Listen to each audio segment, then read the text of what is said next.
Hello and welcome to the Mortgage and Real Estate Podcast. I am Chris Giannino, and I am joined here today with my brother Pete Giannino as usual. We are here today at Katie's Pizza in at Clayton at 141. This place is hopping. I know she runs an awesome business. She used to be right on Clayton Avenue by the, my reference point is going to be the VCBC High School. But I don't think we she's can got get several through an locations episode without a reference to CBC High School. It's appropriate, I would say. It's unbelievable. You even found a way to do it here at Katie's Pizza. Yeah, well, what a crew, what a crowd here. I mean, the bar's packed. It's 12:30, and every table in the house is packed, and you probably already know that by how loud it is. But I haven't been to this location. Really nice, and it was brought to our attention by our guest that will be joining us here in just a couple minutes. But have you been here before? You know, I've done takeout here, actually. Katie's is, you could tell by the aromas. I guess you can't translate that over the air, but the aromas are great here. They do a nice job at Katie's. Yeah, excellent place. Well, we are sitting at, what is today, the 18th? 18th. January 18th. So we're well into the spring market as far as people in real estate are concerned. Now's the time to really get all your ducks in a row. And, who knows what's going to happen with the rates. I mean, people ask if this is a good time to buy, if it's not a good time to buy. I think the best time to buy is when you're ready to buy a house. I mean, anybody who bought a house at any point in time, obviously, we've talked about it. You refinance if you're not happy with the rate. If you bought when the equity, when values were high, well, over time they have tended to gone higher. So the time is right when you're ready to have shelter for your family. It seems like, and you're prepared to do so. I'm inspired. I mean, the last week has been very active, very busy in our company, and it seems like in real estate in general. I know we've been in some competitive situations with offers, and but a lot of pre-approvals out the door, a lot of investment property seekers, and just give a plug to one of our recent podcasts with Matt Camp of Deal Machine. If you're looking for an investment property, check out that podcast. So, without further ado, why don't we bring in our guest? He needs not much of an introduction in the real estate industry, at least in the Missouri market and probably elsewhere. Probably only needs one name, doesn't need first and last, but we'll give you both. But welcome to the show, Knox Mailhes. Thanks for setting this up. Thanks for getting my last name right. That doesn't happen very often. I guess I've known you long enough. It probably should, but no, I had some assistants. but yeah. So, and then Knox, who's that? Where'd that come from? Is that just a name your parents liked, or? No, that's a family name. I'm actually named after my grandfather on my mom's side, so I'm awesome. Technically the second in that realm of deal. So it works out well. It was a heck of a name growing up as a kid because Knox rhymes with a lot of weird stuff when you're a little boy. But what doesn't kill you makes you stronger, I guess. It's not short for anything, right? It's just Knox. No, a lot of people call me Noxious, Noxy, but yeah, it's not short for anything. And for those looking to follow Knox anywhere, it's going to start with a K. Knox. Correct. Indeed. Yeah, the fort. Yeah, well, I was really excited to have you on. We've worked together in real estate for many years, in one capacity or another, and we've always been a great person to collaborate with and then execute whatever we came up with at that time. So really was looking forward to having you on and share some information. You have an extensive history in real estate. From what I knew, you started around 2006, or was it earlier?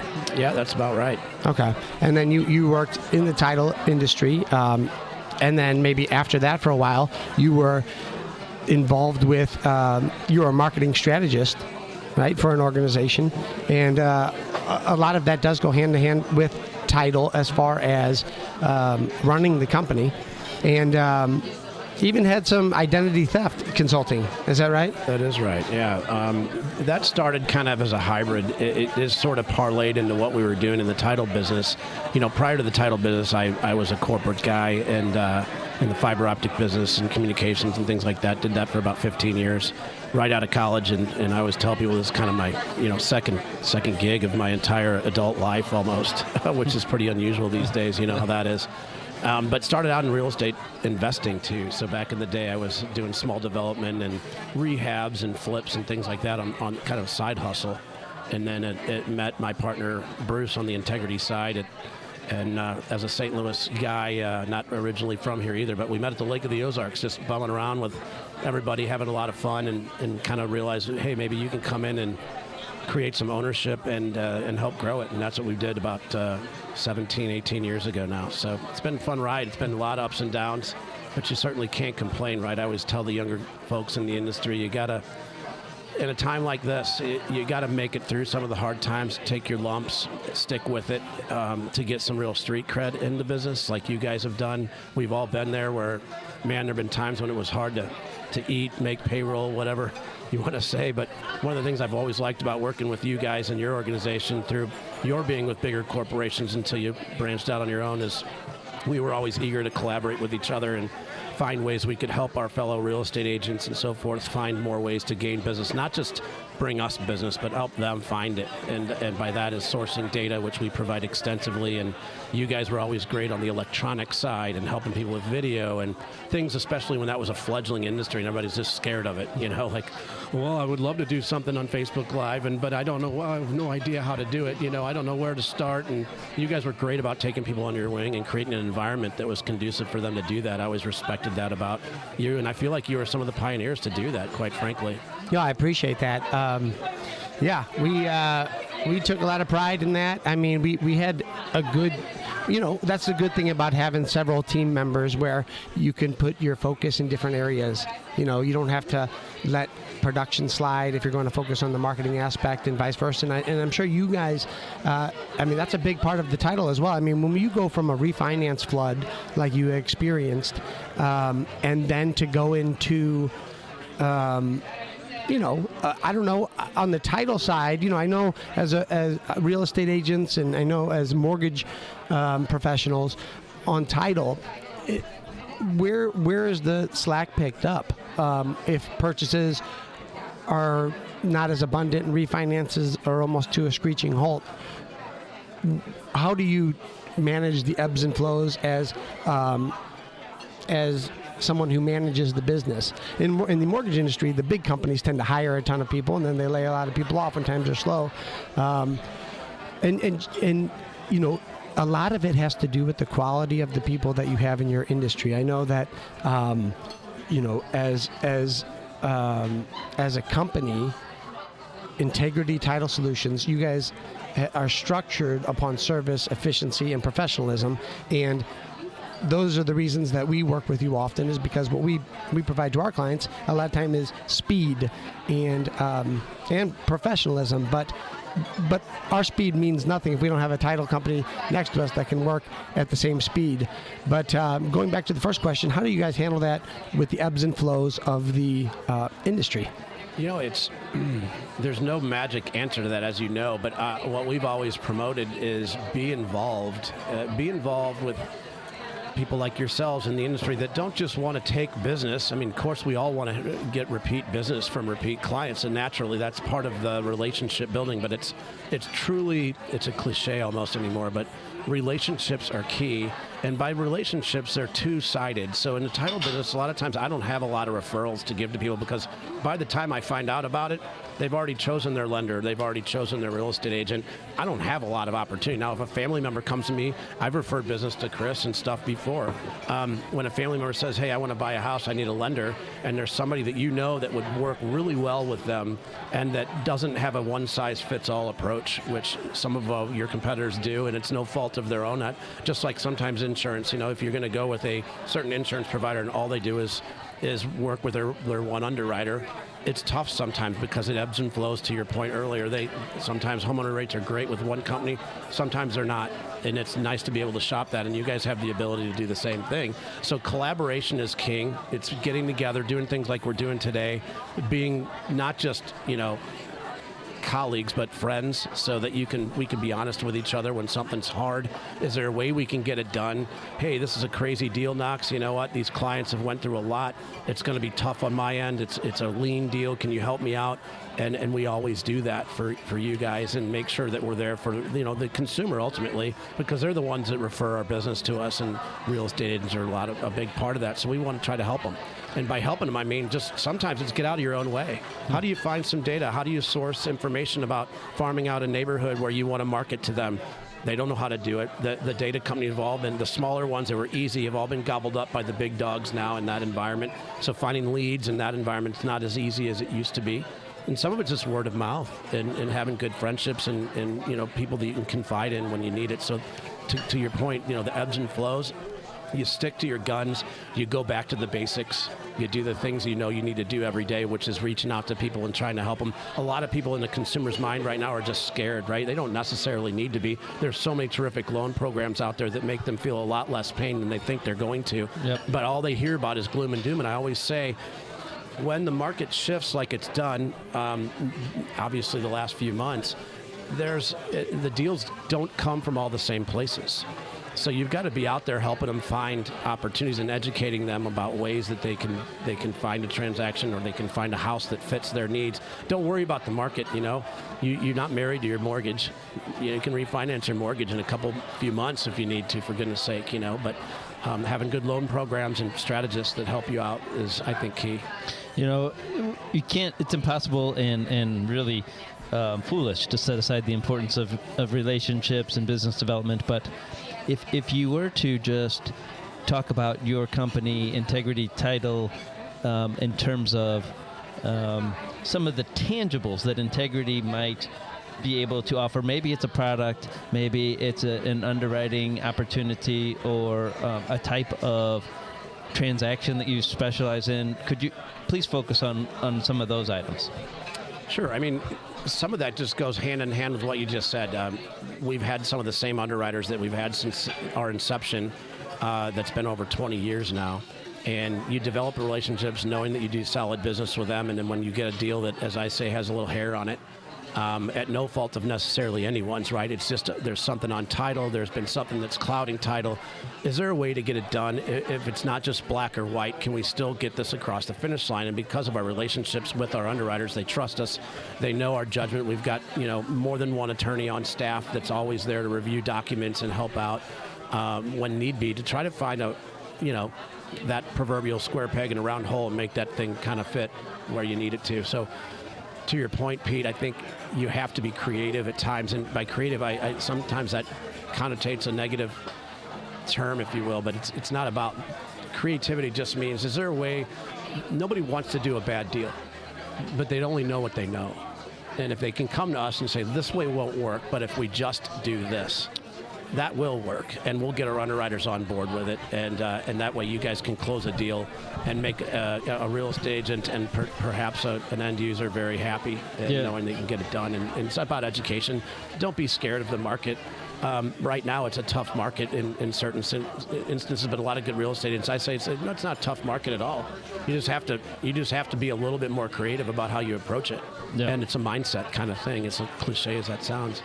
The title, just to be specific, when we're title, you could have the cleanest deal on earth, and then you get the title work back in connection with the deal, and there's something that is unknown, maybe a lien that wasn't released appropriately years ago, or perhaps a new lawsuit was filed days ago after the contract was entered into. So, there's a title deals with a lot of unexpected potential problems that can kill a deal, and you have to be agile and creative and knowledgeable to Right. be able to. You can't just look at there's a lawsuit, we're done. Yep. There's a tax lien, we're done. Right.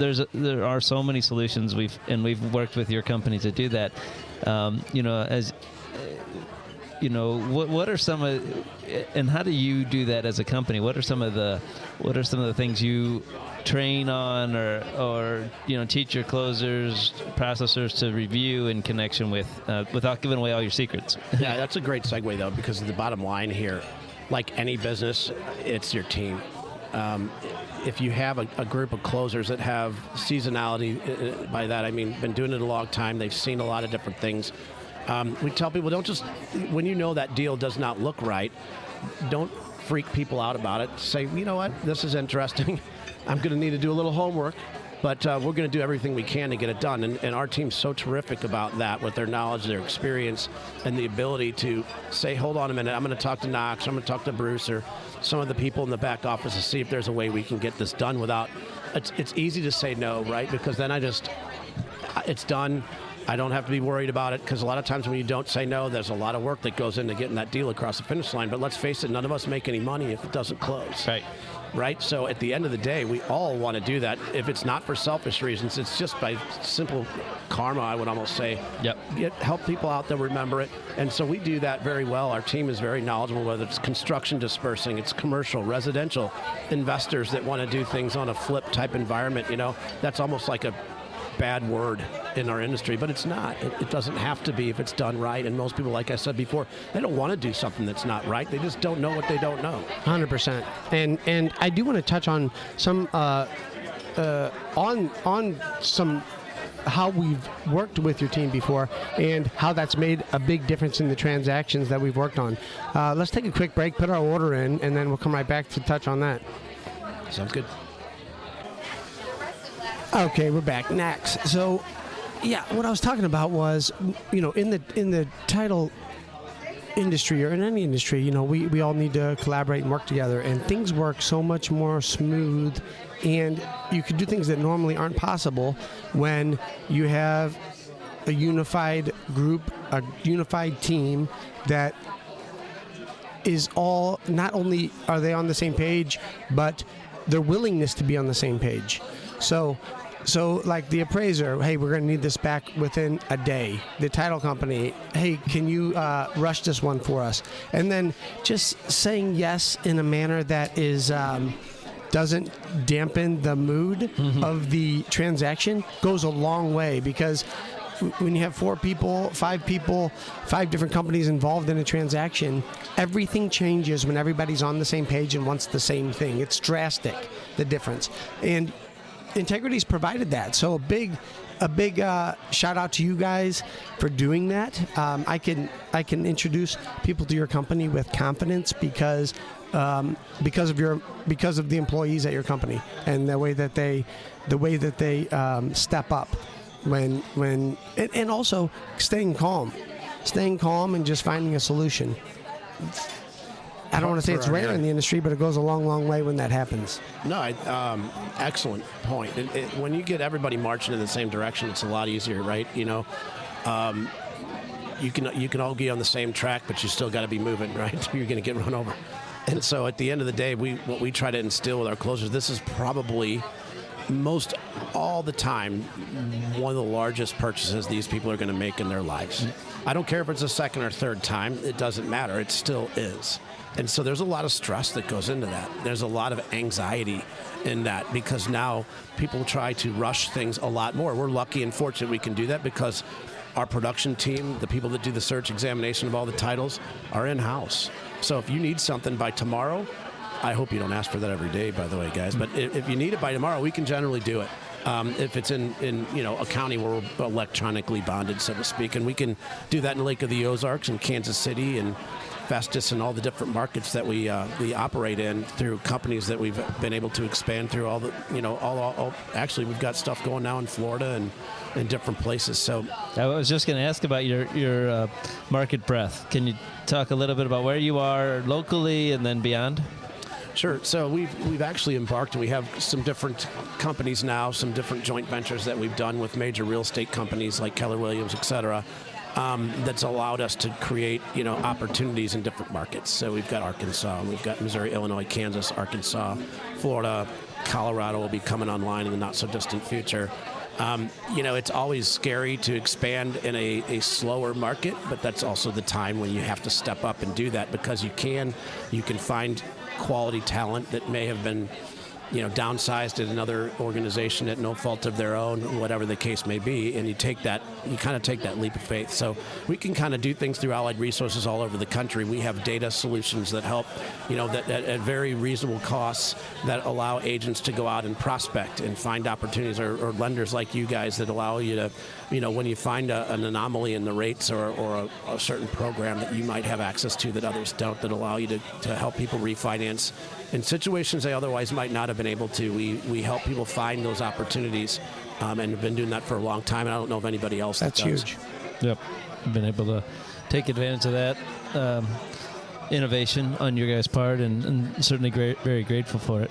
So just co-sponsoring events like we've all done. Right now, first-time homebuyer type situations, or even first-time homebuyer, seminars or things like that. I hate saying seminar because everybody has a negative connotation to that, but just helping, folks that are going to buy a home for the first time that might very well not be the age of what we all thought first-time homebuyers were back when we started doing this, right? Aging ourselves a little bit. They're much older. They're much more seasoned. They're professionals. They've saved money. They're ready to get out and do this now, but it's scary because they, when all the different lenders in town that advertise all the time stop, they're not hearing about what rates are doing, and they don't even know where to look to find alternative resources to do that. And I think when we collaborate and bring information to them, it helps loosen up a market that needs it desperately. We've talked a lot in general about the industry and about your company, but Knox, just speak a little bit about your specific role there at Integrity and how you spend your time. Other than, with these fine gentlemen here at Katie's. Right. As a principal in the company, it's like any other small to mid-sized business. It's every day is different, but I still, I really appreciate interacting with our team, the clients that we have. I think I'm somewhat of an anomaly in the position that I'm in. I still really like to get out and do stuff like we're doing right here. I like to hear what's going on in the market from guys like you that have a lot more breadth in the lending side, because it'll make your eyes bleed when you're trying to read into this without any knowledge. And as you mentioned, it changes daily. I mean, the rates, the markets, opportunities for you guys to capitalize on, a different lending opportunity that you might not have had last week can change the game for some of these homeowners or potential homeowners. And I think that's what we do is at Integrity, we promote education, we promote collaboration. I keep saying that, but it's really true. And just being out there in the marketplace and spending time with the people that we do business with. 100%. I mean, you have been truly a pioneer in the industry. You've helped us out in many, many ways. Your team is fantastic, and we're very grateful for them because they allow us to do what we do, which is provide that top tier service and have relationships with people in the industry that can provide that same level of service. So we'd love to have you on again sometime soon as the spring market starts to flourish, and see us what we're working with to get some further insight throughout the rest of the summer regarding real estate in Missouri and the surrounding markets. Yeah, and I'd be remiss not to talk about, look at those awesome pasta dishes you guys got going. Yeah, we just got served and it looks amazing. So shout out to Katie's. The noodles. The noodles are awesome here. They hand make them, I think, and they're just different. Absolutely. Yeah. Oh, it's I don't know. Are they homemade, handmade here? I believe they hand make their noodles, and you can get them to go. So I often do that for my daughters. I'm a dad of 3 daughters, so they love this place. And when I leave, a lot of times I will get a couple that you can get these guys kind of frozen or chilled, and then a side of their sauce, and bring it home to the kids. It's kind of fun because then it's an easy meal for us to make. That's perfect. Great plug. Well, check out Katie's Pizza at the corner of 141 in Clayton, and we appreciate you tuning in. Please like, follow, share, and thanks for listening to the Mortgage and Real Estate Podcast here with Knox Mailhes from Integrity Mortgage, or Integrity Title Solutions, ITS. And we will follow up with further information. Get Knox on here again soon. Thank you. Is that a wrap?